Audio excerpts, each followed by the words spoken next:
جی madam بتائیے گا روڈا کے حوالے سے آپ کن کو پلاٹ دینے جا رہے ہیں؟ میں بہت خوش ہوں تمام لاہور کے صحافیوں کو بہت بہت مبارکباد کہ ایک میری جو بہت محنت تھی وہ رنگ لے آئی ہے آج کہ ایک روڈا میں جو آپ کے پلاٹس ہیں جو جس کے اوپر سٹے چل رہا تھا جو پینڈنگ تھے جو آپ کو بھی یاد نہیں تھا کہ سٹے ہے وہ میں نے آپ کو بتایا کہ اس کو سٹے ہے اس کو ویکیٹ کرانا چاہیے. اس میں ارشد انصاری صاحب جو لاہور پریس کلب کے صدر ہیں ہمارے انہوں نے میری بہت ہیلپ کی اور آج الحمدللہ وہ کیس ڈسچارج ہو گیا ہے.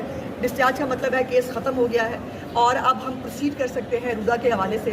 جو لاہور پریس کلب کے ممبرز ہیں ان کی لسٹ ہمارے پاس موجود ہے, ان کو اپلیکیشن دوبارہ دینے کی ضرورت نہیں پڑے گی. جو نان ممبرز ہیں ان کے لیے پھر بھی ہم نے آپشن کھلا رکھا ہے. اس میں ہمارے وہ کیمرہ مین جن کو میں نے دھمکیاں دی تھی وہ بھی اس میں شامل ہیں اور وہ جو ہے وہ بھی اپلائی کر سکتے ہیں. جو 10 سال سے کسی ادارے کے ساتھ منسلک ہیں ان کو صرف اپنی 1 سال کی جو سیلری سلپ ہے اس کے ساتھ اپلیکیشن جو ہے